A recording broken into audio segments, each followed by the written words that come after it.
வணக்கம், welcome to SK channel. இன்றைக்கி வாழைப்பூ வச்சு ஒரு சூப்பராக ஒரு வடை ஒன்று செய்வோம் வாங்க.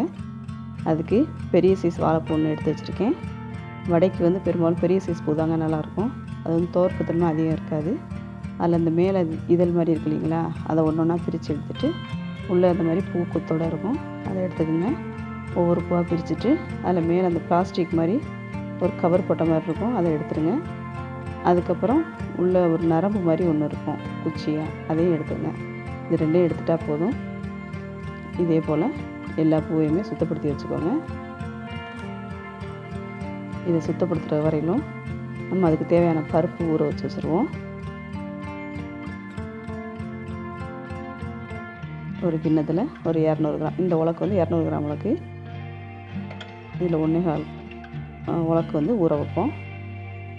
நான் கடலைப்பருப்பு மட்டும்தாங்க எடுத்திருக்கேன். கடலைப்பருப்பு மட்டும் சேர்க்கும்போது நல்லா டேஸ்ட்டாகவே இருக்கும்.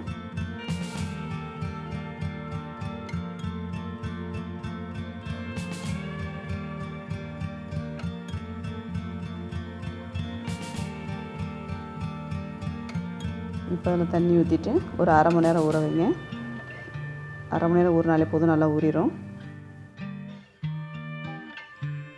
நல்லா எல்லா பருப்பையும் நல்லா களைஞ்சி விட்டு வச்சுருங்க. ஊறினதுக்கப்புறம் நல்லா அலசி எடுத்துக்கலாம். அப்போ தான் அதில் இருக்க அழுக்கு பூரா ஊறி வெளியில் வரும். இப்போ இந்த வாழைப்பூவையும் சுத்தப்படுத்தியாச்சு. இந்த பூ எல்லாத்தையுமே 2 கட் பண்ணிக்கலாம்.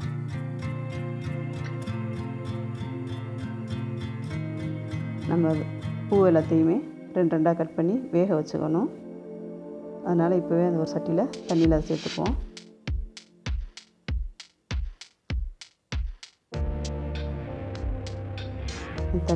தண்ணியோடு வந்து அடுப்பில் வச்சுட்டு வேக வைங்க. கொஞ்சம் போல் உப்பு சேர்த்துக்கலாம் அதில், ஏன்னா அந்த பூவில் அப்போ தான் உப்பு சாரும்.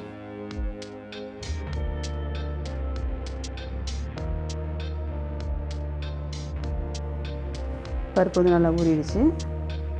இதை வந்து ஒரு 3 டைம் அலசி எடுத்து வச்சுருக்கேன். நல்லா சுத்தமாக இருக்குது. இதை ஒரு மிக்ஸி ஜாரில் சேர்த்து அரைச்சிக்குவோம். தண்ணி இல்லாமல் பருப்பை மட்டும் எடுத்து அள்ளி போட்டுக்கணும். ஜார் எவ்வளோ கொள்ளுதோ அதில் அந்த அளவு எடுத்துக்கிட்டால் போதும். ஒரு சின்ன துண்டு இஞ்சி சேர்த்துருக்கேன். ஒரு 3 பச்சை மிளகா சேர்த்துக்கோங்க காரத்துக்கு. 1 ஸ்பூன் சோம்பு சேர்த்துக்கோங்க.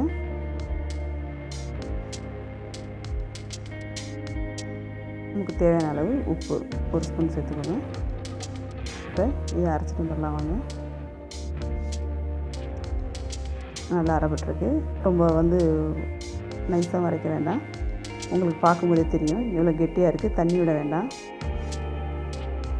இப்போ அதை ஒரு கிண்ணத்தில் மாற்றி வச்சுக்கோங்க. குறைன்னு இருந்தால் போதும்.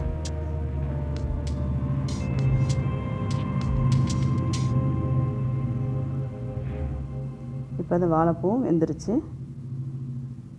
இதை அப்படியே இருத்து ஒரு தட்டில் ஆற வச்சு வச்சுக்கோங்க.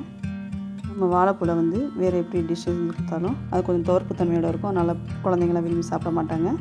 இந்த மாதிரி நம்ம வடையில் வந்து வாழைப்பூவை அரைக்காமல் நம்ம முழுசாகவே சேர்த்துருக்கோம்.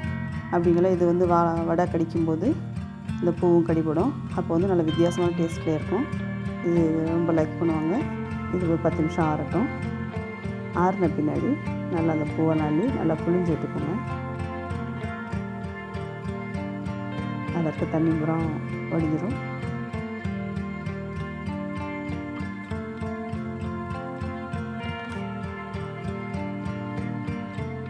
இப்போ வாழைப்பூவையும் அந்த கடலை பருப்பு மாவையும் சேர்த்து நல்லா பிசைஞ்சு விட்டுக்கோங்க. இந்த டைமில் ஒரு 2 ஸ்பூன் வந்து பச்சரிசி மாவு கலந்துக்கோங்க. பச்சரிசி மாவு சேர்க்கும்போது நல்லா கிறிஸ்பியாக நல்லாயிருக்கும். கலருக்கு கொஞ்சம் போல் கேசரி போட்டு சேர்த்துருக்கேன். வெங்காயம் வந்து ஒரு 1/4 கிலோ வெங்காயம் எடுத்து பொடிசாக நறுக்கி வச்சுருக்கேன். நல்லா பிசைஞ்சு விட்டு மாவில் சேர்த்துக்கோங்க. வடை தட்டும்போது சின்ன வெங்காயம் சேர்த்தா நல்லாயிருக்கும்.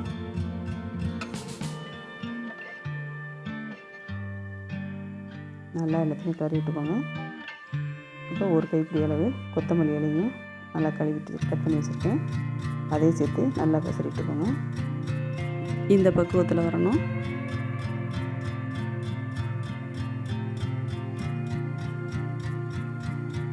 இப்போ வந்து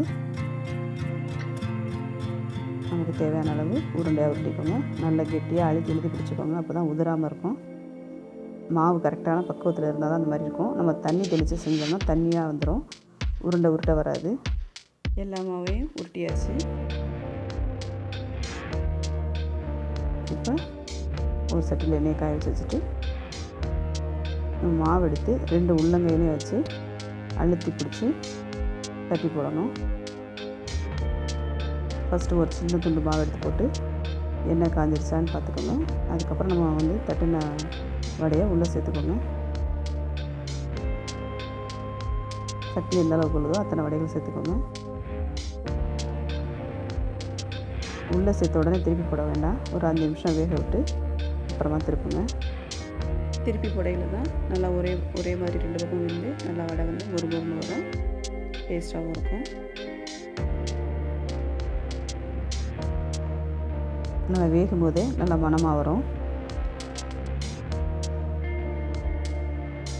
இப்போ நல்லா மொறுமொறுன்னு வெந்துருச்சு பாருங்கள்.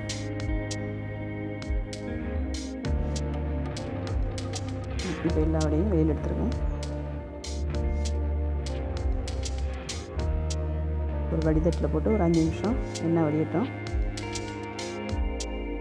இதே போல் எல்லா உருண்டைகளையும் தட்டி போட்டுடுங்க. நல்லா வெந்திருக்கு பாருங்கள். சூப்பராக வாழைப்பூ வடை வந்து ரெடி ஆகிடுச்சு. உள்ளேயும் நல்லா வெந்திருக்கு. இதே மாதிரி நீங்களும் ட்ரை பண்ணி பாருங்கள். எப்படி இருக்குன்னு சொல்லிட்டு கமெண்ட்ஸை சொல்லுங்கள். நம்ம சேனலை லைக் பண்ணுங்கள், ஷேர் பண்ணுங்கள், சப்ஸ்கிரைப் பண்ணுங்கள். தேங்க்யூ.